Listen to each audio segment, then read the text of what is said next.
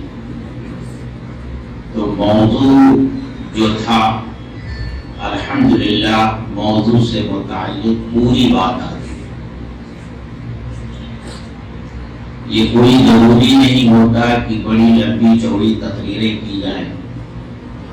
مقصد یہ ہوتا ہے کہ جس غرض کے لیے لوگ جمع ہوئے ہوں وہ بات ان کے ذہنوں میں ڈال دی جائے اور اس طرح ڈالی جائے کہ ان کو شرح صدر حاصل ہو جائے اور وہ بات کو سمجھ جائے.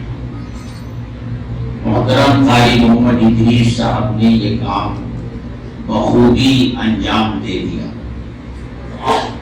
انہوں نے جو عنوان قائم کیا ہے اتحاد وقت کی پکار. اتحاد یہ ہمیشہ کی ضرورت رہی ہے اور رہے گی. وہ قرآنی آیات اور وہ احادیث مبارکہ جو محترم قاری محمد ادریس صاحب نے آپ حضرات کو بتائی اس سے بھی اس پر روشنی پڑتی ہے اور اس کی اہمیت کا اندازہ ہوتا ہے. اور اس وقت جو حالات ہیں ملت اسلامیہ کے نہ صرف ہندوستان کے اندر بلکہ پوری دنیا کے اندر قاری صاحب نے اس کا بھی نقشہ اپنی تقریر میں کھینچا ہے. لیکن ملت پر آنے والے حالات اور مسائل کا اس سے بہتر کوئی نقشہ نہیں کھینچا جا سکتا جسے مدنی آقا سرکار دو عالم حضرت محمد رسول اللہ صلی اللہ علیہ وسلم نے اپنی ایک حدیث میں بیان فرمایا. آپ نے ارشاد فرمایا یوشک الامم ان تداعى علیکم کما تداعى الآکلۃ الی قصعتها. ان قریب ایک زمانہ ایسا آئے گا کہ لوگ تمہیں مٹانے کے لیے تمہیں برباد کر دینے کے لیے آپس میں متفق اور متحد ہو جائیں گے اور اس کام پر وہ ایک دوسرے کا تعاون کریں گے اور اس کی طرف وہ لوگوں کو بلائیں گے. کس طرح بلائیں گے؟ کہتے ہیں جیسے دسترخوان لگا ہوا ہو اس پر کھانا چنا ہوا ہو, کچھ لوگ کھانا کھا رہے ہوں اور دوسروں سے کہیں آؤ آؤ تم بھی شریک ہو جاؤ, آؤ تم بھی شریک ہو جاؤ. اس طرح لوگ ملت اسلامیہ کو تباہ اور برباد کرنے کے لیے دوسری قوموں کو دعوت دیں گے کہ ہم تو اپنا ہاتھ دھو ہی رہے ہیں, آؤ تم بھی شامل ہو جاؤ اور ڈرو نہیں گھبراؤ نہیں. جس طرح دسترخوان پر بیٹھ کر کھانا کھانے میں کوئی خطرہ نہیں ہوتا, اسی طرح اب یہ قوم مسلمانوں کی اور یہ ملت ایمان والوں کی ایسی ہو گئی ہے کہ اس سے تمہیں کوئی نقصان نہیں پہنچے گا. یہ ہمت ہار چکی ہے, یہ حوصلہ ہار چکی ہے, یہ اپنا دفاع بھی کرنے کی پوزیشن میں نہیں ہے. آؤ اور آسانی سے اسے نکل جاؤ. جب آپ نے یہ بات ارشاد فرمائی تو سوال کرنے والے نے سوال کیا وَمِن قِلَّةٍ نَحْنُ يَوْمَئِذٍ یا رسول اللہ, اے اللہ کے رسول کیا اس زمانے میں ہماری تعداد کم ہو, ہم تھوڑے ہوں گے اور کم ہونے کی وجہ سے تعداد میں کمی کی وجہ سے لوگوں کے اندر یہ حوصلہ پیدا ہوگا؟ تو آپ نے ارشاد فرمایا بل انتم یومئذ کثیر, کم نہیں ہوگے بلکہ پہلے پہلے کے مقابلے میں تم کہیں زیادہ ہوگے، تمہاری تعداد پہلے سے کہیں زیادہ ہوگی۔ قاری صاحب نے اپنی تقریر میں بات فرمائی، اس وقت مسلمانوں کے پاس جتنے ملک ہیں اس سے پہلے کبھی نہیں تھے۔ مال و دولت دیکھی جائے تو جتنی مال و دولت پوری دنیا میں بسنے والے مسلمانوں کے پاس اور ان کی حکومتوں کے پاس ہے، اگر اس کو جمع کیا جائے تو اتنا مال و دولت کسی کے پاس نہیں۔ اور دنیا کا وہ حصہ جسے قلب کہا جائے، جہاں تمام معدنیات موجود ہیں، ذخائر موجود ہیں، ایسا حصہ اللہ نے اس امت کو عطا کیا، سب کچھ ہے، لیکن آج مسلمانوں سے زیادہ بے حیثیت کوئی نہیں، بے وزن کوئی نہیں ہے۔ جہاں وہ اقلیت میں ہے ان کا حال تو ہم دیکھ ہی رہے، جہاں وہ اکثریت میں اور کہنے کو ان کی اپنی حکومتیں ہیں، ان کے ہاتھ میں اقتدار ہے، لیکن اگر دیکھا جائے تو وہ اقتدار رکھتے ہوئے بے اقتدار ہیں۔ وہ اپنے تخت پر بیٹھے ضرور ہیں لیکن کٹ پتلی ہیں، ڈور کہیں ہے۔ ان کے اپنے ملک کو چلانے کے لیے جو نظام بنتا ہے، جو پالیسیاں بنتی ہیں، اس میں بھی وہ بااختیار نہیں ہے، وہ کوئی اور بناتا ہے، کہیں اور بنتا ہے، نافذ یہاں ہوتا ہے۔ اتنا بے حیثیت مسلمان تو کبھی نہیں تھا، اس وقت بھی نہیں تھا جب 6ویں صدی ہجری میں تاتاریوں نے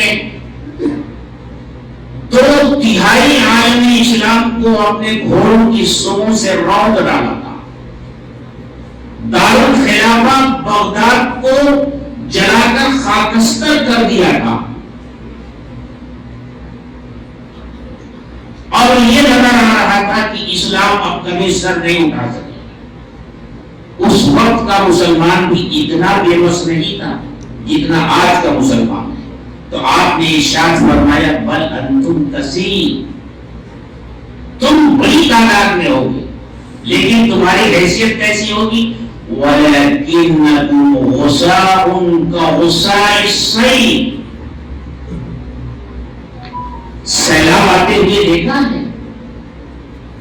کسی ندی یا سمندر کے کنارے بیٹھ کر دیکھا ہے کہ جب سیلاب آتا ہے تو وہ اپنے ساتھ کوڑا کرکٹ بھی لاتا ہے جو کنارے پر ڈال دیتا ہے۔ سمندر کی لہریں جب ساحل سے ٹکراتی ہیں تو وہ جھاگ اور ایسی چیزیں جن کا کوئی فائدہ نہیں ہوتا وہ کنارے پر ڈال دیتی ہے، وہ بے حیثیت ہوتی ہے۔ تم اس ترکے کی مانند ہو جاؤ گے جو لہروں کے رحم و کرم پر ہوتا ہے، لہریں کبھی ادھر اٹھا کر پٹکتی ہیں اور کبھی ادھر اٹھا کر پٹکتی ہیں، ان کی کوئی حیثیت نہیں ہوتی، ان کا کوئی وزن نہیں ہوتا، اسی طرح تمہارا بھی وزن ہو جائے گا۔ اور کیا ہوگا؟ آپ نے ارشاد فرمایا وَلَيَنزِعَنَّ اللَّهُ مِن صُدُورِ عَدُوِّكُمُ الْمَهَابَةَ، اللہ نے تمہیں ایک رعب عطا فرمایا۔ اللہ ایمان والے کو ایک رعب عطا فرماتا ہے، جب اس کے سامنے کوئی آتا ہے، صاحب ایمان کے سامنے کوئی آتا ہے یا صاحب ایمان کہیں جاتا ہے تو آنے والا مرعوب ہو جاتا ہے۔ اور یہ تو خاص خصوصیت تھی آقائے مدنی تاجدار مدینہ سرکار دو عالم حضرت محمد رسول اللہ صلی اللہ علیہ وسلم کی۔ آپ نے ارشاد فرمایا نصرت بالرعب، اللہ نے میری مدد فرمائی ہے رعب کے ذریعے۔ اللہ نے میری شخصیت میں، میری ذات میں وہ ہیبت عطا فرمائی ہے کہ پیار و محبت کے باوجود، نرمی اور حلم اور عفو و درگزر کے باوجود، جب کوئی میرے پاس آتا ہے تو ابھی وہ 1 مہینے کی مسافت کے فاصلے پر ہوتا ہے اور میرا رعب اس کے اوپر پڑنا شروع ہو جاتا ہے۔ آپ نے سیرت کی کتابوں میں پڑھا ہوگا کہ جب آپ نے شاہان عالم کے نام خطوط لکھے تو کسرا نے آپ کے والے نامے مبارک کو پھاڑ ڈالا تھا اور یمن کے گورنر کو لکھا تھا کہ 2 آدمیوں کو بھیج کر مدینے میں یہ جو آدمی نبوت کا دعویٰ کر رہا ہے وہ میرے نام سے پہلے اپنا نام لکھ رہا ہے، اس کو پکڑ کر کے میرے پاس بھیج دو، صرف 2 آدمی۔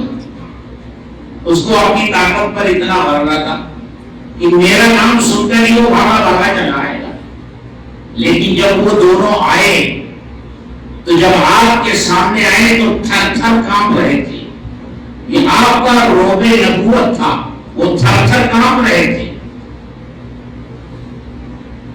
تو آپ کو جو روب عطا فرمایا اللہ نے، اس کا حصہ اللہ نے اس امت کو بھی ایمان کی برکت سے عطا فرمایا۔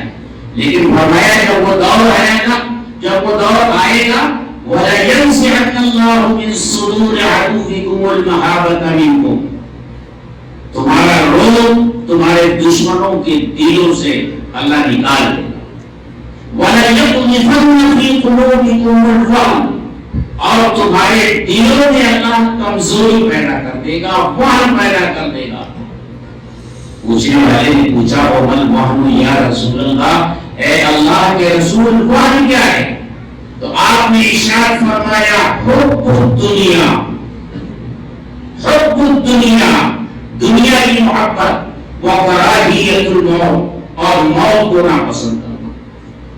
ایمان والے کی خاص صفت یہ رہی ہے کہ اللہ کے محبت کے سامنے، رسول اللہ صلی اللہ علیہ وسلم کی محبت کے سامنے، دین کی محبت کے سامنے، قرآن کی محبت کے سامنے ساری محبتیں ہیج رہی ہیں۔ لیکن اب کیا ہو گیا؟ اب دنیا کی محبت سب پر غالب آ گئی۔ معمولی سی فائدے کے لیے آدمی اپنے دین کو بھی ہاتھ سے دینے کے لیے تیار ہو جاتا ہے۔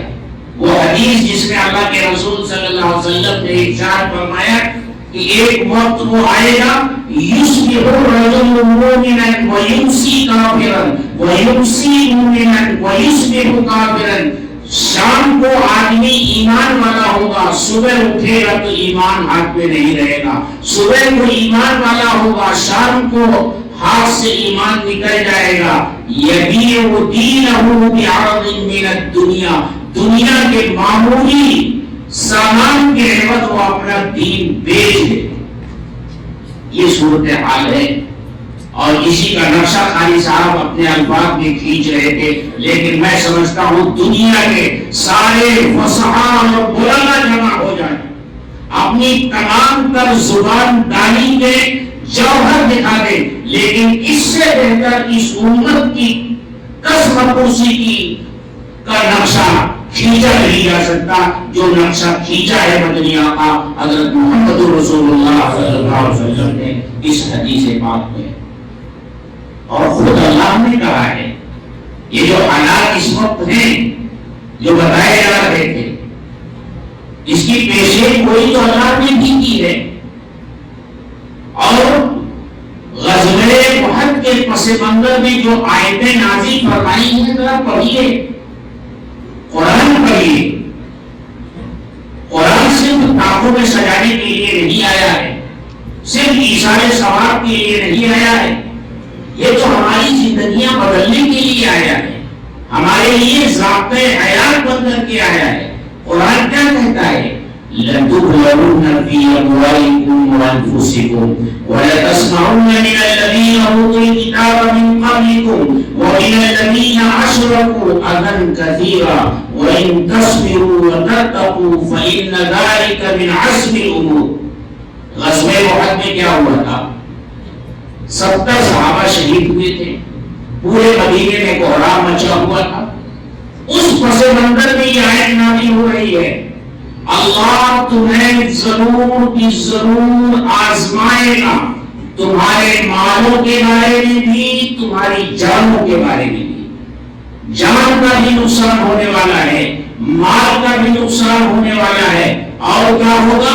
وَلَتَسْمَعُنَّ مِنَ الَّذِينَ أُوتُوا الْكِتَابَ مِنْ قَبْلِكُمْ وَمِنَ الَّذِينَ أَشْرَكُوا أَذًى كَثِيرًا، اور تم ضرور سنو گے اہل کتاب سے، یہود و نصارہ سے اور مشرکین سے بہت سی تکلیف دینے والی باتیں، بہت سی تکلیف دینے والی باتیں۔ آج دنیا میں کیا ہو رہا ہے؟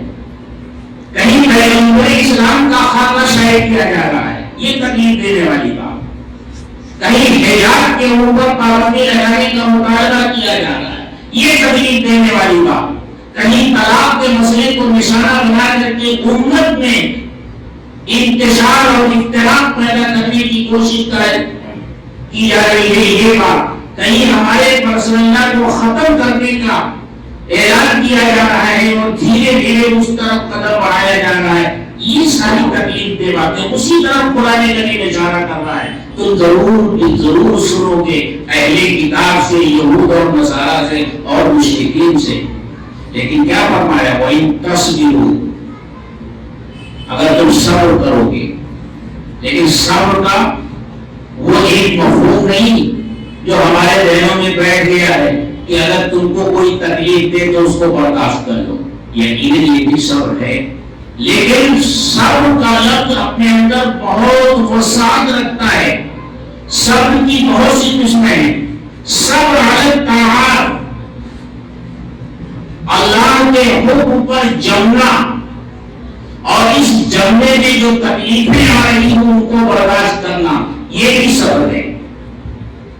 صبر علی المعاصی، گناہوں سے صبر، یعنی گناہ سے بچنے کی صورت میں جو تکلیفیں آ رہی ہیں، جو نقصانات نظر آ رہے ہیں، ان نقصانات کو برداشت کر کے اللہ کے حکم کو بجا لانا، یہ صبر ہے۔ تو اگر یہاں صبر کا ترجمہ ایک لفظ میں کرنا چاہو تو میں یوں کہوں گا کہ اگر تم دین پر جم جاؤ، وَإِن تَصْبِرُوا، اگر تم دین پر جم جاؤ، وَتَتَّقُوا، اور اپنی زندگیوں میں تقوی پیدا کر لو، فَإِنَّ ذَلِكَ مِنْ عَزْمِ الْأُمُورِ، یہ تو بڑی ہمت والا کام ہے۔ دوسری جگہ فرمایا وَإِن تَصْبِرُوا وَتَتَّقُوا لَا يَضُرُّكُمْ كَيْدُهُمْ شَيْئًا إِنَّ اللَّهَ بِمَا يَعْمَلُونَ مُحِيطٌ۔ اگر تم صبر کرو، دین پر جم جاؤ اور تقوی والی زندگی اختیار کر لو تو لا يَضُرُّكُمْ كَيْدُهُمْ شَيْئًا، تو اللہ یہ جو چالیں چل رہے ہیں نا، اللہ ان کی چالوں کو دیکھ رہا ہے، ان کی چالیں تمہیں کوئی نقصان نہیں پہنچائیں گی۔ قرآن نازل ہو رہا ہے 1400 سال پہلے، لیکن جو باتیں کہہ رہا ہے وہ آج کے زمانے کے لیے بھی ہے۔ جو سازشیں مسلمانوں کے خلاف پوری دنیا میں ہو رہی ہیں، ہمارے ملک میں ہو رہی ہیں، مسلمانوں کو تباہ برباد کرنے کی کوششیں ہو رہی ہیں، انہیں ذلیل اور خوار کر دینے کی کوششیں ہو رہی ہیں، قرآن کہتا ہے لا یضرکم کیدہم شیئا، ان کی چالیں اور ان کی سازشیں تمہیں کوئی نقصان نہیں پہنچا سکتی ہیں، لیکن شرط یہ ہے کہ تم دین پر جمو، تقوی والی زندگی اختیار کرو، اور یہ مت سمجھو کہ ان کی سازشوں کو سمجھنے والا اور جاننے والا کوئی نہیں ہے۔ ان اللہ بما یعملون محیط، یہ جو کچھ کر رہے ہیں اللہ اپنے علم اس کا احاطہ کیے ہوئے۔ تو یہ صورتحال ہے۔ اس صورتحال میں ایک بات جو ہمارے قاری صاحب نے فرمائی اور جو دعوت لے کر کے وہ اٹھے ہیں اتحاد اور اتفاق کی، میرے دوستو وہ ایک ایسی وقت کی ضرورت ہے اور اس کا جو راستہ انہوں نے سجھایا ہے کہ دیکھیے ہم اس ملک میں مختلف خانوں میں بیٹھے ہوئے، مختلف مسلکوں میں بیٹھے ہوئے اور شدید اختلافات ہیں، وہ اختلافات اپنی جگہ پر، ان کو اپنی جگہ پر رہنے کی، ہمارے جو مشترکہ مسائل ہیں جس میں ہمارے اور دوسروں کے درمیان کوئی اختلاف نہیں ہے، جو ہمارے مشترکہ مسائل ہیں، ان مشترکہ مسائل کو لے کر ہم متحد ہو جائیں۔ آج حجاب کا مسئلہ ہمارا مشترکہ مسئلہ ہے، مسلم پرسنل کا مسئلہ ہمارا مشترکہ مسئلہ ہے، مدارس کی حفاظت کا مسئلہ ہمارا مشترکہ مسئلہ ہے، دینی تعلیمات کا مسئلہ ہمارا مشترکہ مسئلہ ہے، اوقاف کی حفاظت کا مسئلہ ہمارا مشترکہ مسئلہ ہے. ہر ان مسائل کے حل کے لیے شیشہ پلائی ہوئی دیوار کی طرح کھڑے ہو جائے. اور بانٹنے والے اس سلسلے میں اگر ہمیں بانٹنے کی کوشش کریں تو وہ ناکام ہو جائیں اور ان کے چہرے کالے ہو جائیں اور وہ کامیاب نہ ہو سکے. اور یہ کوئی نیا کام نہیں ہے بانٹنے والوں کا. سیرت پڑھیے. اللہ کے رسول صلی اللہ علیہ وسلم کے زمانے میں مسلمانوں کو بانٹنے کی کتنی کوششیں ہوئی، خاص طور سے منافقین کی طرف. وہ آیت جو قاری صاحب نے اپنی تقریر کا جسے عنوان بنایا، وَاعْتَصِمُوا بِحَبْلِ اللَّهِ جَمِيعًا وَلَا تَفَرَّقُوا وَاذْكُرُوا نِعْمَةَ اللَّهِ عَلَيْكُمْ إِذْ كُنتُمْ أَعْدَاءً فَأَلَّفَ بَيْنَ قُلُوبِكُمْ فَأَصْبَحْتُم بِنِعْمَتِهِ إِخْوَانًا وَكُنتُمْ عَلَى شَفَا حُفْرَةٍ مِّنَ النَّارِ فَأَنقَذَكُم. تصور کیجیے اوس اور خزرج کے درمیان کیسی خونین جنگیں ہوئی کہ دونوں قبیلوں کا سور ٹوٹ گیا اور ان دونوں قبیلوں کو لڑانے والے بھلانے والے یہود تھے. مدینے میں جو 3 قبیلے یہودیوں کے تھے، کچھ ان کی طرف ہو جاتے تھے، کچھ ان کی طرف ہو جاتے تھے. سامان جنگ ان سے بیچتے تھے، دوسرا قبیلہ ان سے بیچتا تھا اور پھر جنگ کی آگ بھڑکاتے تھے. اور ان میں خبیزیاں ہوتی تھی. ایک تو ان کی یہ اسلحہ کی تجارت فروغ پاتی تھی اور دوسری طرف یہ دونوں قبیلے طاقتور نہیں ہو پاتے تھے کہ یہ کمزور رہیں گے تو ہم مدینے میں یہودی چین اور سکون سے رہ سکیں گے، ورنہ اگر یہ طاقتور ہو گئے، یہ مل گئے تو ہمارے لیے خطرہ پیدا ہو جائے گا. اس لیے وہ کیا کرتے تھے. کتنے واقعات اللہ کے رسول صلی اللہ علیہ وسلم کی زندگی میں پیش آئے جب انصار مدینہ کے درمیان ایک مرتبہ پھر اوس اور خزرج کے درمیان پائی جانے والی عصبیتوں کو ابھارنے کی منافقین نے کوشش کی، لڑانے کی کوشش کی، لیکن اللہ کے رسول صلی اللہ علیہ وسلم نے اس آگ کو بجھایا. میں اس موضوع پر گفتگو کروں گا تو بات لمبی ہو جائے گی. بہرحال اتفاق اور اتحاد وقت کی اہم ضرورت ہے میرے دوستوں. اور جو نقطۂ اتحاد ہمارے قاری صاحب نے رکھا ہے اس سے بہتر نقطۂ اتحاد نہیں ہو سکتا. ٹھیک ہے ہمارا مسلک الگ ہے، ہمارے آپس میں اختلافات ہیں، لیکن ہمارا اللہ ایک ہے، ہمارا رسول ایک ہے، ہمارا دین ایک ہے، ہمارا قرآن ایک ہے. تو جو مسائل ہم میں مشترک ہیں اس میں اختلاف نہیں، اس کو ایک پلیٹ فارم بنا کر ہم لوگ حل کرنے والے ہیں. دوسری بات اس موقع پر مجھے جمعیت علماء ہند کے تعلق سے کچھ ہے. دیکھیے جمعیت علماء ہند کو سمجھنے کے لیے، اس کی خدمات کو جاننے کے لیے اس ملک کی صدیوں کی تاریخ پڑھنی پڑتی ہے. تب جمعیت علماء سمجھ میں آتی ہے کہ وہ کیا ہے اور اس کی خدمات کیا ہے. ہمارا یہ ملک ہندوستان دنیا کا بہت ہی خوش قسمت ملک ہے اور اس ملک کی بڑی فضیلت ہے. اور اسلام کی روشنی اس دنیا میں سب سے پہلے، عرب سے بھی پہلے، حجاز سے بھی پہلے، سعودیہ سے بھی پہلے اور گلف کے ملکوں سے بھی پہلے ہندوستان میں آئی. اسلام کی روشنی سب سے پہلے ہندوستان میں آئی. اسلام جو دین ہے یہ صرف حضرت محمد صلی اللہ علیہ وسلم نہیں لائے. حضرت آدم علیہ السلام جو دین لے کر آئے تھے وہ اسلام تھا. پھر وہی اسلام، اسی اسلام کی دعوت تمام انبیاء کرام نے دی.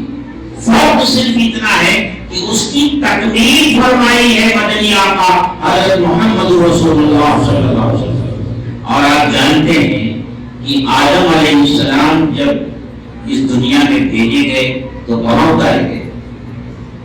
ہندوستان میں اتارے گئے. پہلا انسان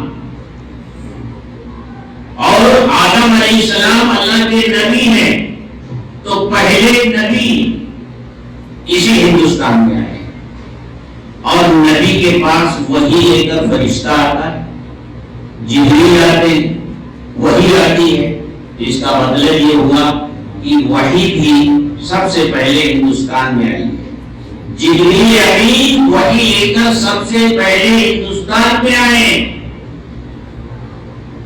حضرت ابو ہریرہ رضی اللہ تعالی عنہ کی روایت ہے جسے کنز العمال وغیرہ میں نقل کیا گیا ہے. اس کے الفاظ ہیں لما نزل آدم بالہند استوحش. حضرت آدم علیہ السلام جب ہندوستان میں آئے تو انہیں تنہائی کی وجہ سے وحشت ہونے لگی. فنزل جبریل علیہ السلام. تو پھر جبریل علیہ السلام آئے. ونادى مرتين الله اكبر الله اكبر ومرتين اشهد ان لا اله الا الله ومرتين اشهد ان محمد رسول اللہ. انہوں نے 2 مرتبہ آواز لگائی اللہ اکبر اللہ اکبر، اور 2 مرتبہ آواز لگائی اشہد ان لا الہ الا اللہ، اور 2 مرتبہ آواز لگائی اشہد ان محمد رسول اللہ. تو اللہ کی تکبیر سب سے پہلے دنیا میں اسی ملک کی فضاؤں میں ہوتی ہے. اللہ کی الوہیت کا نعرہ سب سے پہلے اسی ملک کی فضاؤں میں گونجا ہے. اور آقائے مدنی تاجدار دو عالم سرکار مدینہ امام الانبیاء والمرسلین حضرت محمد رسول اللہ صلی اللہ علیہ وسلم کی رسالت کا سب سے پہلا اعلان اس دنیا میں اگر کہیں ہوا ہے تو اسی ہندوستان کی فضاؤں میں ہوا ہے. اس لیے جمعیت علماء ہند کے صدر محترم حضرت شیخ الاسلام مولانا حسین احمد مدنی رحمۃ اللہ علیہ نے ایک چھوٹا سا رسالہ لکھا ہے. اس کا نام ہے فضائل ہندوستان. اس نے یہ حدیث ذکر کی اور اس کے بعد مولانا محمد میاں صاحب رحمۃ اللہ علیہ نے اس پر اور اضافے کیے ہیں. وہ رسالہ چھپا ہوا ہے یہ ہندوستان کی فضیلت. اور پھر یہی نہیں، اللہ کے رسول صلی اللہ علیہ وسلم جب اس دنیا میں تشریف لائے اور آپ کے ذریعے جہالت کی تاریکیاں چھٹنی شروع ہوئی اور اسلام پھیلنا شروع ہوا تو آپ کی زندگی میں ہی اسلام ہندوستان میں آ گیا تھا. یہ حقیقت ہے، تاریخی حقیقت ہے، ناقابل انکار حقیقت ہے. لوگ یہ سمجھتے ہیں کہ اسلام جو ہے مغلوں کے ساتھ آئے، محمود غزنوی کے ساتھ آئے یا محمد بن قاسم کے ساتھ آئے. محمد بن قاسم تو پہلی صدی ہجری کی آخری دہائی میں آئے تھے، لیکن اسلام تو اللہ کے رسول صلی اللہ علیہ وسلم اس دنیا میں ابھی موجود تھے اور کیرلا کے ساحل پر اسلام آ چکا تھا.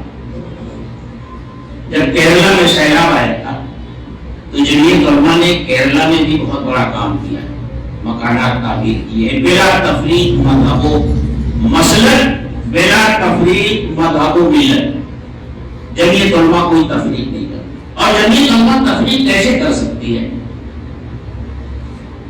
اگر میں یہ کہوں کہ اس ملک میں ہندوستانی مسلمانوں کا پہلا متحدہ پلیٹ فارم جو قائم ہوا وہ جمعیت علماء ہند. 1919 میں جن 25 علماء کرام نے امرتسر کے اندر جمع ہو کر کے جمعیت علماء کی بنیاد رکھی تھی، ان کے نام آج بھی محفوظ ہیں، لکھے ہوئے موجود ہیں. اس میں دیکھ لیجیے، اس میں اگر دیوبندی مکتبِ فکر کے علماء ہیں تو بریلوی مکتبِ فکر کے بھی علماء، اہل حدیث مکتبِ فکر کے بھی علماء موجود ہیں. ان 25 علماء میں. تو یہ ملت اسلامیہ ہندیہ کا ایک مشترکہ پلیٹ فارم تھا. اس سے پہلے اس طرح کا کوئی پلیٹ فارم مشترکہ اس ملک میں قائم نہیں ہوا تھا. لیکن پھر حالات بنتے گئے، بگڑتے گئے، اور آج اب یہ صورتحال ہو گئی ہے کہ حالانکہ جمعیت علماء نے اس وقت جو اپنا طریقہ کار اختیار کیا تھا کہ وہ اختلافی مسائل کو ہاتھ نہیں لگاتے.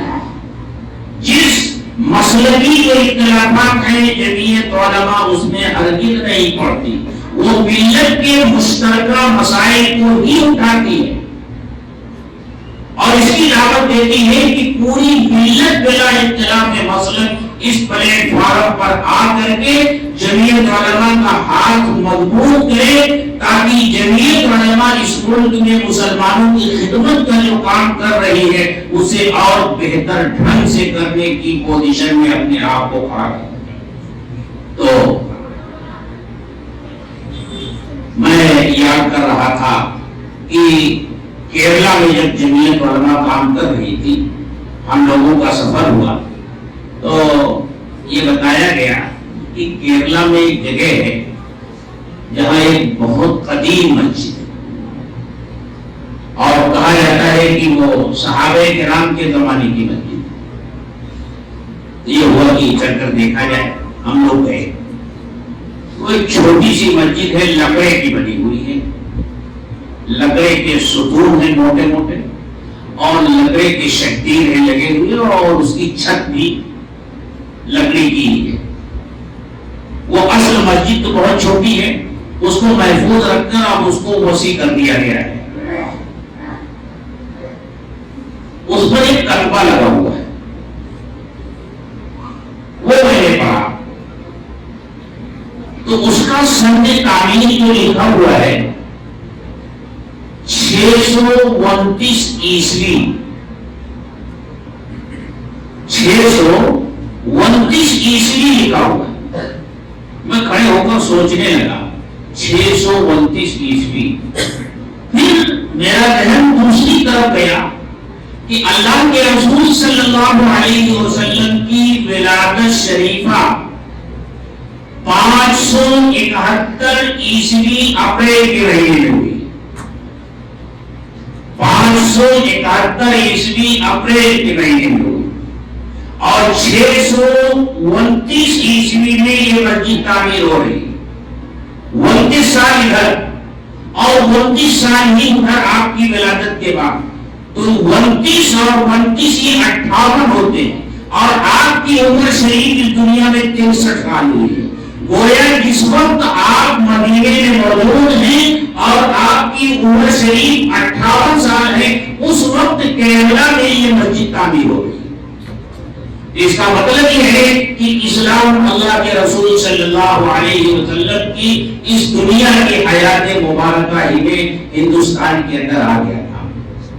تو جو اللہ اس دنیا کو اسلام سے آباد کرتا ہے اور اللہ کا آخری نبی جب اس دنیا میں آتا ہے تو اس کی زندگی ہی میں اسلام کی روشنی اللہ تعالیٰ اس ملک میں پہنچا دیتا ہے.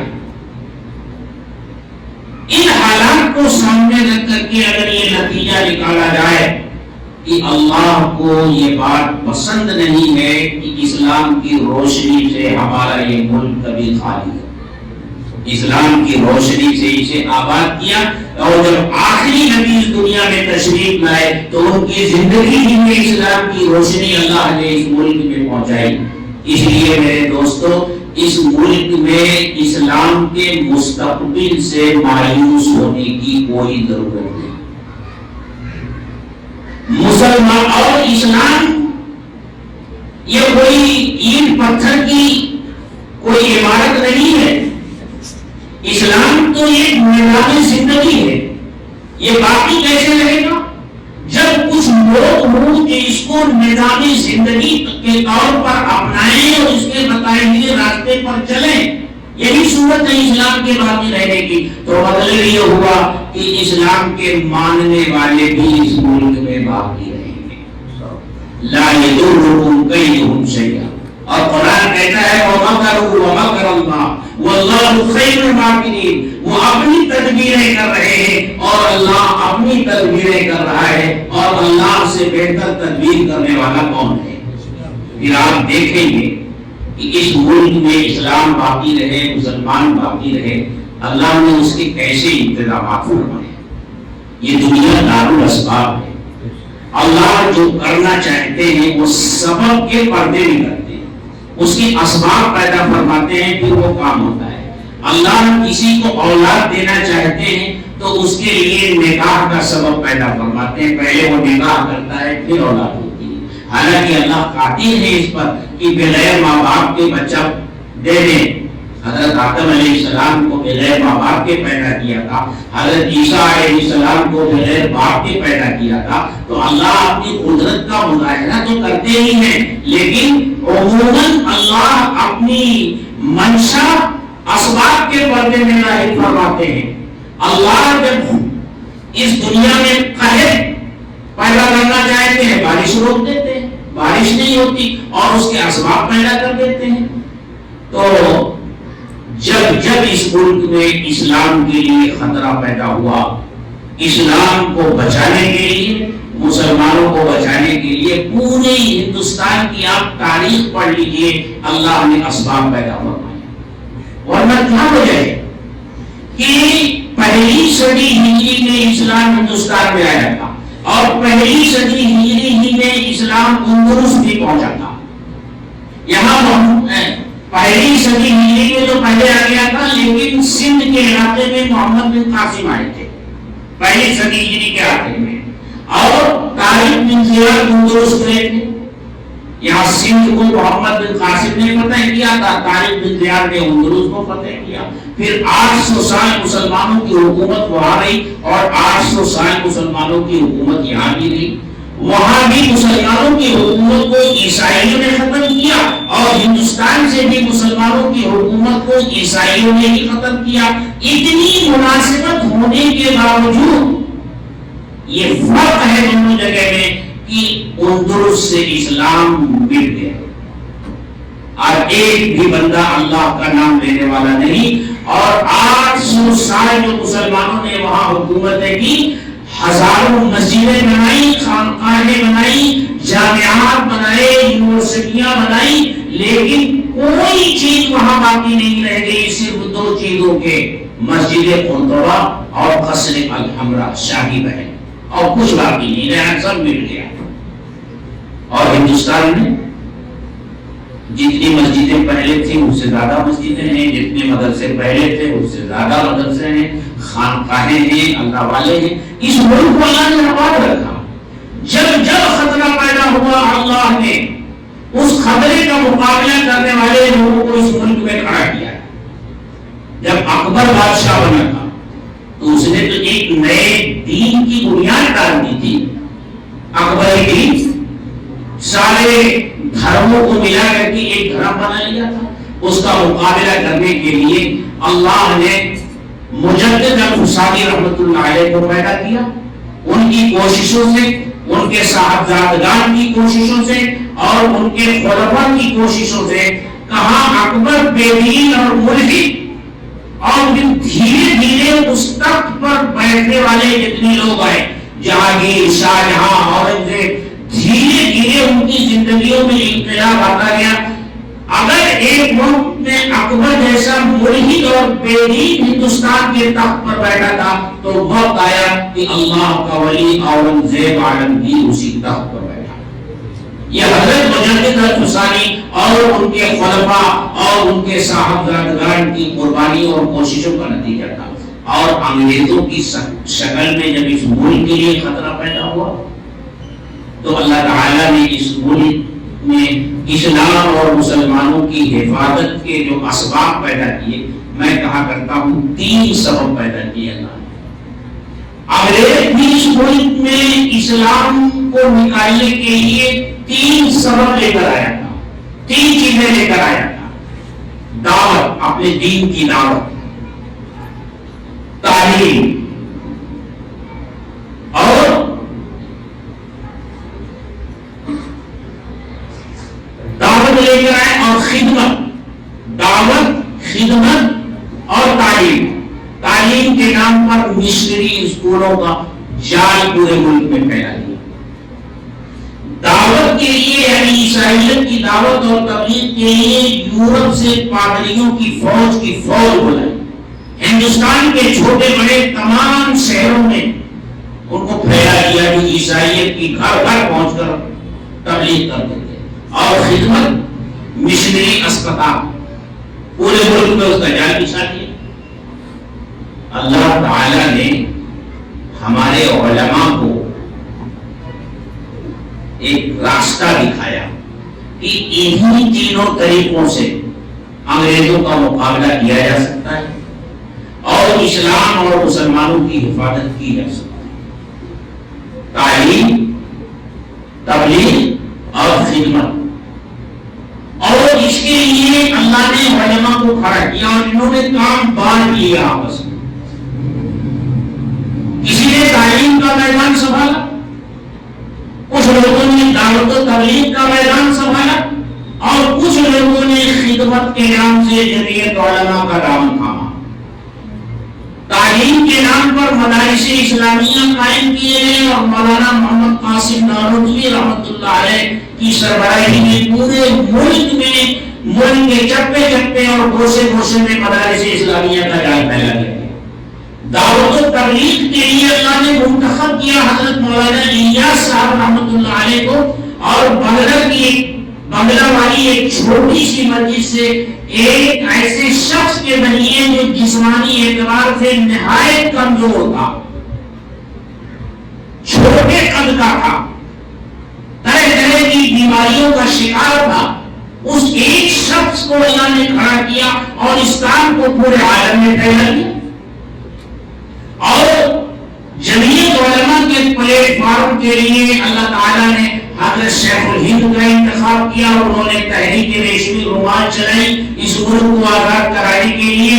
پھر انہی کی فکروں پر جمعیت علماء کا قیام عمل میں آیا اور ہر مسلک کے علماء اس جمعیت علماء کے پلیٹ فارم پر شامل ہوئے۔ خدمت، دعوت و تبلیغ اور مدارس، یہ تین کام اس ملک میں آئے تو اللہ تعالیٰ نے انگریزوں کو اس ملک سے نکالا، ان کی کوششیں ناکام ہوئی اور مسلمان پہلے سے زیادہ اس ملک میں موجود ہے، اس کی عبادت گاہیں اس ملک میں پہلے سے زیادہ موجود ہیں۔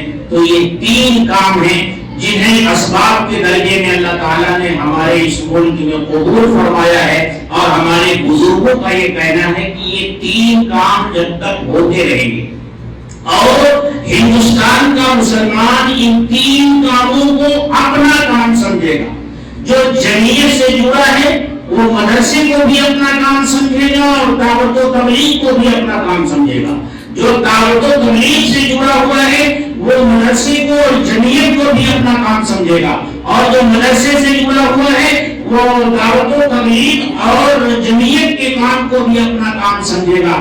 جب تک اس ملک کے مسلمانوں کا یہ مزاج رہے گا انشاءاللہ اسلام بھی باقی رہے گا اور مسلمان بھی اپنی پوری اسلامی شناخت کے ساتھ یہاں باقی رہے گا۔ دیکھیے ان تین کاموں میں کوئی تضاد نہیں ہے۔ حضرت مولانا الیاس صاحب رحمۃ اللہ علیہ فرمایا کرتے تھے کہ اگر مولانا حسین احمد مدنی وہ کام نہ کر رہے ہوتے جمعیت کے پلیٹ فارم پر تو میرا حال بڑا ہے، اور فرمایا اگر میں یہ کام نہ کر رہا ہوگا تو میں حضرت شیخ الاسلام کا ساتھ دیتا۔ دونوں ایک دوسرے کے کام کو دین کا کام سمجھ رہے تھے، صرف کام کی تقسیم تھی، کام بانٹ لیا تھا۔ تو کام کی تقسیم تو ہر جگہ ہوتی ہے، ہر نظام میں ہوتی ہے۔ جیسے دعوت و تبلیغ کا کام ہے، اگر کسی جگہ بڑا اجتماع ہوتا ہے تو کیا وہاں کام کی تقسیم نہیں ہوتی؟ وہاں بھی کام کی تقسیم ہوتی ہے۔ کچھ لوگ کھانے کا پنڈال سنبھالتے ہیں، وہ کھانے کی ہی پنڈال میں رہتے ہیں، ان کے کانوں میں بیان کا ایک جملہ بھی نہیں پڑتا، وہ بیچارے صبح سے شام تک کھانا پکواتے ہیں، کھانا کھلاتے ہیں۔ اور ہمارے نوجوان بچے ہاتھوں میں ڈنڈا لے کر کے ٹرافک سنبھالتے ہیں اور میلوں دور وہ کھڑے رہتے ہیں، ان کے کانوں تک تو بیانات کی آواز بھی نہیں پہنچتی، اور کچھ لوگ تشکیلی پنڈال میں ہوتے ہیں، وہ تشکیل کرتے ہیں، کچھ لوگ بیانات سنتے ہیں. تو کیا آپ یہ کہیں گے کہ ہمارے وہ نوجوان بچے جو باہر کھڑے ہو کر کے میلوں دور اور وہ ٹریفک کو سنبھال رہے ہیں، کیا وہ دین کے کام میں شامل نہیں ہے؟ دین کے کام میں صرف وہی شامل ہے جو بیان کر رہے ہیں یا تشکیلی پنڈال میں موجود ہے یا جو بیانات سن رہے ہیں. ٹھیک یہی حال ہے میرے دوستو ان تینوں کاموں کا. مدارس کے ذریعے علوم اسلامیہ کی حفاظت ہوتی ہے، علماء پیدا ہوتے ہیں، اور یہی علماء بھی جماعتوں اور تنظیموں کو سنبھالتے ہیں، اور انہی علماء نے سنبھالا ہے جمعیت علماء کو بھی، دعوت و تبلیغ کی محنت کو بھی اور مدارس کو بھی. آپ مجھ کو یہ بتائیے کہ یہ جمعیت علماء کو سنبھالنے والے جتنے لوگ ہیں، مولانا محمود الحسن سے لے کر کے اور آج مولانا ارشد مدنی تک، یہ لوگ کہاں سے پیدا ہو کر کے آئے ہیں؟ مدرسے سے ہی تو نکل کر آئے ہیں، مدرسے کے ہی تو فیض یافتہ ہیں. اسی طرح دعوت و تبلیغ کا نظام چلانے والے حضرت مولانا الیاس صاحب سے لے کر کے اور آج تک جتنے لوگ آئے وہ کہاں سے پڑھ کر فارغ ہوئے؟ مدرسے سے بھی پڑھ کر کے آئے ہیں، مدرسے کا ہی فیض ان کے پاس ہے، مدرسے کی ہی پروردہ اور ساختہ ہے. اور اسی طرح ہر جگہ یہی چیز نظر آتی ہے. تو یہ بھی دین کا کام، یہ بھی دین کا کام، یہ بھی دین کا کام. ہاں اب کام تقسیم کر لیا جاتا ہے، کسی کو ٹریفک کا نظام سنبھالنا ہوتا ہے، کسی کو کھانے کا نظام سنبھالنا ہوتا ہے. تو جمعیت علماء جو ہے یہ باؤنڈری پر کام کرتی ہے، دین کی حفاظت کی جو باؤنڈری ہوتی ہے نا وہاں کام کرتی ہے. مدرسے والوں کے اوپر کوئی آنچ آئے، جمعیت علماء ان کی محافظت پر کھڑی ہو جاتی ہے اور حکومت کو للکارتی ہے، کانفرنسیں کرتی ہے، مدارس کی خدمات بتاتی ہے، ملک کی آزادی میں مدارس کی قربانیاں کیا ہیں وہ بتاتی ہے. اور جب دعوت و تبلیغ کی محنت کے اوپر کوئی آنچ آئے، کوئی انگلی اٹھائی جائے، اسے بدنام کرنے کی کوشش کی جائے اور اس کے ذریعے اس ملک میں کورونا جہاد چھیڑنے کا الزام اس کے اوپر لگایا جائے تو کون سامنے آتا ہے؟ جمعیت علماء سامنے آتی ہے. جمعیت علماء کے قائد محترم حضرت مولانا ارشد مدنی رحمۃ اللہ علیہ سامنے آتے ہیں اور ہمارے نوجوان تعلیم یافتہ مسلم بچوں کو جب دہشت گردی کے الزام میں گرفتار کر کے ان بے قصوروں کو جیل کی سلاخوں کے پیچھے دھکیل دیا جاتا ہے تو کون آتا ہے؟ گھر والے ہمت نہیں کر پاتے، خاندان والے ہمت نہیں کر پاتے، وہ ڈرتے ہیں کہ اگر ہم آگے آئے تو ہمارا اور بھی کوئی لڑکا ہے کہیں اس کے اوپر کوئی آنچ نہ آ جائے. تو جمعیت علماء سامنے آئی اور آج پورے ملک میں جمعیت علماء ان بے قصور نوجوانوں کے مقدمات لڑ رہی ہے. اور اس کے ساتھ ساتھ جیسا کہ بتایا گیا کہیں آسمانی آفت آ جائے، ارضی آفت آ جائے تو جمعیت علماء بلا تفریق مدد و ملت کام کرتی ہے. سانگلی اور کولہاپور کے بارے میں تو بتایا گیا، لیکن ابھی جو چپلون میں اور مہار میں اور کوکن کے علاقے میں کام ہوا جہاں کے کئی سفر ہمارے قاری محمد ادریس صاحب نے کیے اور میڈیکل کیمپ لگائے اور ٹہلنے بھر کیچڑ میں جا کر کے وہاں پورا کیچڑ ندی کا شہر میں آ گیا تھا، گھٹنے بھر کیچڑ تھا، وہاں کوئی چل پھر نہیں سکتا تھا. اس حالت میں جمعیت علماء کے خدام وہاں پہنچے، اسی کیچڑ میں لگ کر یہ حضرات جا کر کے میڈیکل کیمپ لگا کر کے لوگوں کو لا کر کے ان کو دوائیں دینا، ان کا علاج کروانا، یہ سب ہو رہا تھا. اور اب مکانات کی تعمیر کا سلسلہ وہاں شروع ہے. اب تک جو ان کی وقتی ضروریات پر جو خرچ ہوا تھا، میں نے ابھی جو ہماری میٹنگ تھی اس میں اس کا خرچہ پیش کیا تھا 1,28,00,000 روپے. اور ابھی جو مکانات تعمیر ہو رہے ہیں، مہار میں بھی تعمیر کا کام چل رہا ہے اور چپلون میں بھی شروع ہونے جا رہا ہے، وہ تقریباً 2 کروڑ کا کام ہے. یہ کام جمعیت علماء کر رہی ہے. جمعیت علماء ملک بہار میں کوئی آفت آئے، آسام میں آئے اور اسی طرح یو پی میں مظفر نگر میں اور خود ہمارے مہاراشٹر کے کئی علاقوں میں اس طرح کے حالات آئے تو جمعیت علماء کام کرتی ہے. اس لیے میرے دوستو ایک کام اور اتحاد اور اتفاق کے ساتھ ساتھ ایک بنیادی کام اس وقت اور کرنا ہے. اپنے بچوں کی دینی تعلیم اور ان کی اسلامی تربیت، یہ بنیادی کام ہے۔ اس لیے کہ ہمارے یہ بچے اس ملک میں ہمارے اپنے اسکول نہیں، مدرسے تو ہیں لیکن ہمارے اپنے اسکول نہیں ہیں جن کا نظام ہماری مرضی سے چلے۔ ہمارے بچے اور بچیاں انہی اسکولوں میں جاتے ہیں جہاں دوسرے مذہب کے ماننے والے بچے اور بچیاں تعلیم حاصل کرتے ہیں۔ پھر وہ صورتحال پیدا ہوتی ہے جو آج کرناٹک میں پیدا ہوئی۔ اگر ہمارے اپنے اسکول ہوتے، ہمارے اپنے کالج ہوتے اور اس طرف ہم نے توجہ دی ہوتی تو آج اس صورتحال سے ہم دوچار نہ ہوتے۔ اس لیے وقت کا یہ اہم تقاضا ہے کہ جس طرح ہم نے اپنی دینی ضرورتوں کو پورا کرنے کے لیے مدرسے بنائے، مکتب بنائے، اب وقت آ گیا ہے کہ فضول خرچی سے بچا جائے، اسراف سے بچا جائے، شادی بیاہ پر فضول خرچی کے بجائے اپنا پیسہ اسکولوں کالجوں کی تعمیر پر لگایا جائے، اپنے اسکول ہوں، اپنے کالج ہوں اور اپنے نظام کے تحت اسلامی اصول اور اس کے ضابطوں کا خیال رکھتے ہوئے ہمارے بچے الگ تعلیم حاصل کریں، بچے الگ تعلیم حاصل کریں، یہ انتظام ہم کریں۔ اور بچہ جب گھر میں پیدا ہو اسی وقت سے اس کا اٹھان ایمان پر ہونا چاہیے، اسی وقت ایمان کا بیج اس کے دل میں بونا ضروری ہے، اسی وقت اسلام کا وفادار بنانے کی ضرورت ہے، رسول اللہ صلی اللہ علیہ وسلم کا وفادار بنانے کی ضرورت ہے۔ یہ وفاداری کا بیج ایک مرتبہ ہم نے اپنے بچوں کے دل میں ڈال دیا تو انشاءاللہ آگے چل کر یہی ایمان کا بیج تناور درخت پیدا ہو بنے گا، اور پھر وقت کی کوئی آندھی اور کوئی طوفان اس ایمانی درخت کو ہلا نہیں سکے گا۔ ہر طوفان سے ٹکرانے کی ہمارے بچوں کے اندر صلاحیت ہوگی۔ پھر کوئی ایک لڑکی کھڑے ہو کر کے نہیں بلکہ ہزاروں بچیاں کھڑے ہو کر کے ان فرقہ پرستوں کے سامنے ڈٹ جائیں گی کہ یہ ہماری شناخت ہے، ہم اپنی شناخت کو کسی بھی حالت میں چھوڑنے کو تیار نہیں۔ پھر ایک مسکان نہیں، ہماری ہر بچی مسکان بن جائے گی۔ وآخر دعوانا الحمدللہ۔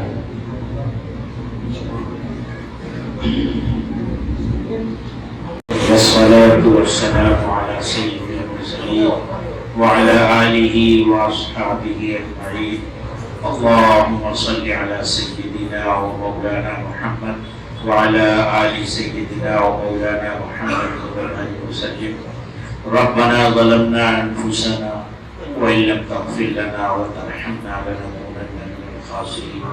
ربنا لا تؤاخذنا إن نسينا أو أخطأنا، ربنا ولا تحمل علينا إصرا كما حملته على الذين من قبلنا، ربنا ولا تحملنا ما لا طاقة لنا به، واعف عنا واغفر لنا وارحمنا، أنت مولانا فانصرنا على القوم الكافرين۔ لا إله إلا أنت سبحانك إني كنت من الظالمين۔ لا إله إلا الله الحليم الكريم، سبحان الله رب العرش العظيم۔ نسألك موجبات رحمتك وعزائم مغفرتك والغنيمة من كل بر والسلامة من كل إثم، لا تدع لنا ذنبا إلا غفرته، لا تدع لنا ذنبا إلا غفرته، ولا هما إلا فرجته، ولا حاجة هي لك رضا إلا قضيتها يا أرحم الراحمين يا أكرم الأكرمين يا ذا الجلال والإكرام۔ اے اللہ ہمارے گناہوں کو معاف فرما، ہماری خطاؤں سے درگزر فرما، ہماری لغزشات اور سیئات کو اے اللہ معاف فرما۔ چھوٹے بڑے کھلے ہوئے چھپے ہوئے، دن کے اجالے میں کیے ہوئے، رات کے اندھیرے میں کیے ہوئے جن گناہوں کو ہم کر کے جانتے ہیں ان کو بھی، اور جنہیں بھول گئے ان کو بھی، اے اللہ ہمارے سارے گناہوں کو معاف فرما دے۔ اے اللہ ہم سب تیرے سامنے اپنے ہاتھ پھیلائے ہوئے ہیں، بخشش کی بھیک مانگ رہے ہیں۔ اے اللہ تو تمام داتاؤں سے بڑھ کر داتا ہے، تمام سخیوں سے بڑھ کر سخی ہے۔ اے اللہ تو تو معاف کرنے کو پسند فرمانے والا ہے۔ اے اللہ تو تو کہتا ہے مجھ سے مانگو میں دوں گا۔ اے اللہ جو تجھ سے مانگتا ہے تو اس سے خوش ہوتا ہے، اور جو تجھ سے نہیں مانگتا اے اللہ تو اس سے ناراض ہوتا ہے۔ اے اللہ ہم سب تیرے در کے فقیر ہیں، ہم سب تیرے در کے مانگتا ہیں۔ اے اللہ تجھ سے مانگتے ہیں، تیرے در پر پڑے ہیں۔ اے اللہ تیرے در کے علاوہ کوئی در نہیں جہاں ہم اپنے ہاتھ پھیلا سکیں اور اپنی بنتا سنا سکیں۔ اے اللہ ہم ساری دنیا کے ستائے ہوئے ہیں، ہر طرف سے دھتکارے ہوئے ہیں، پوری دنیا ہمارے اوپر ہمیں مٹانے کے لیے پل پڑی ہے۔ اے اللہ ہماری عزتوں کے پیچھے، ہمارے مالوں کے پیچھے، ہماری جانوں کے پیچھے، اے اللہ اب تو ہماری بچیوں کے پیچھے بھی اے اللہ پوری دنیا اے اللہ پل پڑی ہے۔ اے اللہ ایک تو ہی ہے جسے ہم آواز دے سکتے ہیں اے اللہ، اور تو جس کی سن لے، تو جس کی پکار پر آ جائے، ساری دنیا اس کا بال بیکا نہیں کر سکتی۔ اے اللہ تو ہمارا بن جا، اے اللہ ہمیں اپنا بنا لے، ہمارا بن جا، ہمیں اپنا بنا لے۔ اے اللہ رحم کر فرما دے، کرم فرما دے، ذلت و رسوائی کی اس وضع کو ختم فرما دے۔ اے اللہ یہ تیرے پیارے حبیب کی پیاری امت ہے، تیرے پیارے حبیب راتوں بھر اس امت کے لیے روتے تھے۔ اے اللہ تیرے سامنے گڑگڑاتے تھے، پاؤں مبارک پر ورم آ جاتے تھے۔ اے اللہ تیرے حبیب کی یہ پیاری امت آج پوری دنیا میں ذلیل، رسوا اور خوار ہو رہی ہے۔ اے اللہ اس کا جرم لوگوں کی نگاہوں میں صرف یہ ہے کہ ہم تیرا نام لیتے ہیں، تیری کتاب پڑھتے ہیں، تیرا کلمہ پڑھتے ہیں۔ اے اللہ ہمارے گناہوں کو مت دے، ہماری سیاہکاریوں کو مت دے۔ اے اللہ اپنے نام کی لاج رکھ لے، اپنے کتاب کی لاج رکھ لے، اپنے رسول کی لاج رکھ لے۔ اے اللہ امت کو متحد اور متفق بنا دے۔ اے اللہ یہ خانوں میں بٹ رہی ہے، اے اللہ یہ منتشر ہو رہی ہے، اور اس کے انتشار کا فائدہ اٹھا کر لوگ اس کو نابود کرنے کے منصوبے بنا رہے ہیں۔ اے اللہ اس امت کو ایک مرتبہ پھر متفق اور متحد فرما دے۔ اے اللہ اسے اتفاق کی طاقت عطا فرما دے۔ اے اللہ ایک دوسرے کے دکھ درد میں شریک ہونے والا بنا دے۔ اے اللہ ہم سب کے قلوب کو ہر طرح کی روحانی بیماریوں سے پاک صاف بنا دے۔ اے اللہ اختلاف اور انتشار کو ختم فرما دے، ہم سب کو ایک اور نیک بنا دے۔ اے اللہ اس امت کے اندر امت پناہ پیدا فرما دے۔ اے اللہ ہمارے بچوں میں، ہماری عورتوں میں، ہماری بچیوں میں دین کو قائم فرما دے۔